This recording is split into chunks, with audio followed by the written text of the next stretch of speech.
கடந்த வருடம் அக்டோபர் மாதம் 8ஆம் தேதி பாண்டிய நகரில், திருப்பூர் பாண்டிய நகரில் ஒரு வெடிகுண்டு சம்பவம் நடந்தது. ஒரு வீட்டில் வெடிகுண்டு வெடித்து அந்த வெடிகுண்டுகளை தயாரித்துக் கொண்டிருந்த 2 பெண்களும் அந்த வெடிகுண்டு தயாரிக்கப்பட்ட வீட்டிற்கு அருகில் உள்ள கடையில் ஜாமான் வாங்க வந்த குழந்தை, 10 மாத குழந்தை ஒன்றும் 6 வயது குழந்தை ஒன்றும் அந்த வெடி விபத்தில் இறந்தார்கள். இறந்தவர்களுக்கும் அந்த கடை பாதிக்கப்பட்டவருக்கும் அங்கே எதிரில் இருக்கக்கூடிய இல்லங்கள் பாதிக்கப்பட்டவர்களுக்கும் அரசு தரப்பில் இருந்து இதுவரை ஒரு பைசா கூட தரப்படவில்லை. இதற்காக தொடர்ந்து ஐக்கிய முஸ்லிம் முன்னேற்றக் கழகத்தினுடைய திருப்பூர் மாவட்டம் பலமுறை கடந்த முன்னால் இருந்த ஆட்சித்தலைவரை சந்தித்திருக்கிறார்கள், மாவட்ட ஆணையரை சந்தித்திருக்கிறார்கள். ஆனால் அதற்கெல்லாம் எந்த விதமான பதிலும் இல்லாத காரணத்தால் நாங்களே NHRCக்கு, நேஷனல் NHRCக்கு வந்து ஒரு மகஜர் அனுப்பியிருந்தோம். அந்த மகஜர் மூலமாக அவர்களை மீண்டும் அதை பார்த்து அவர்களுக்கு நிவாரணம் அளிக்க வேண்டும், என்ன நடந்திருக்கிறது என்பதை கேட்டு அனுப்பியிருக்கிறார்கள். அதனுடைய நகல் நாங்களும் தரப்பட்ட பிறகு மீண்டும் அந்த மக்களுக்காக, பாதிக்கப்பட்ட மக்களுக்காக நாங்கள் வந்து மாவட்ட ஆட்சித்தலைவரையும் மாவட்ட ஆணையரையும் இன்னைக்கு சந்தித்திருக்கிறோம். இதுல என்னன்னா, இந்த பாதிக்கப்பட்டு இந்த சம்பவத்தில் அந்த பாதிப்பை உண்டாக்கிய அந்த நபர் விரைவிலேயே வெளியே வந்துட்டார்.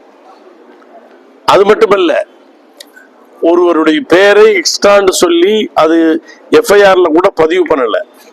நான் எப்படி அந்த வீட்டினுடைய உரிமையாளருடைய பெண்ணுடைய பெயர் இருந்திருக்க வேண்டும், ஏனோ அது இல்லை. அப்ப குற்றவாளியை தப்பிக்க வைப்பதற்கு இங்கே காவல்துறையிலேயே சில பேர் முயற்சிக்கிறார்கள்.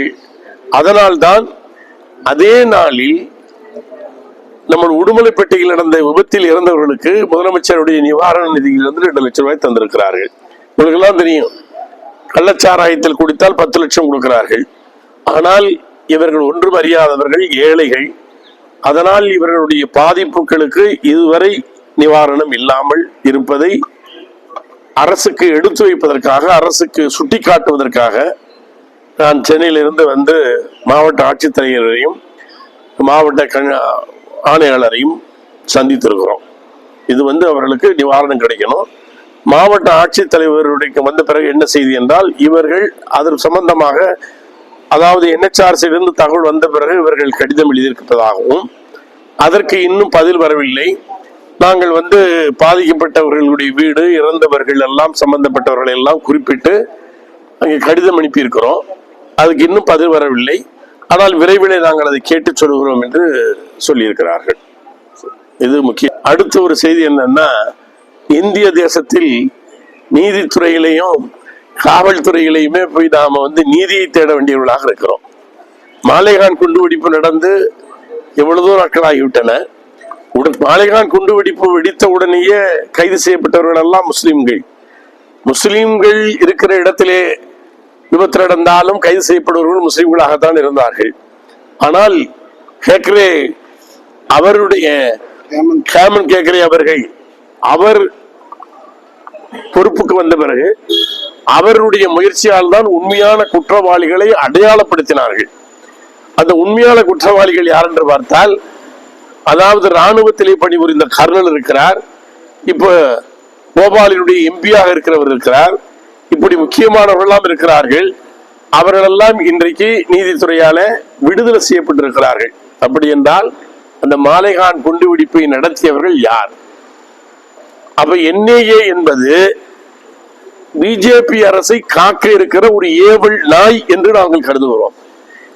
ஆகவே NIA தமிழ்நாட்டிலே முஸ்லிம்களை குறிவைத்து அவர்களை கைது செய்கிறார்கள். சம்பந்தமே இல்லாமல் அவர்கள் முஸ்லிம் ஆதரவாளர்கள், இவர்கள் முஸ்லிம் ஸ்காலர்கள் என்று சொல்லி கைதுகள் தொடர்ந்து கொண்டிருக்கிறது.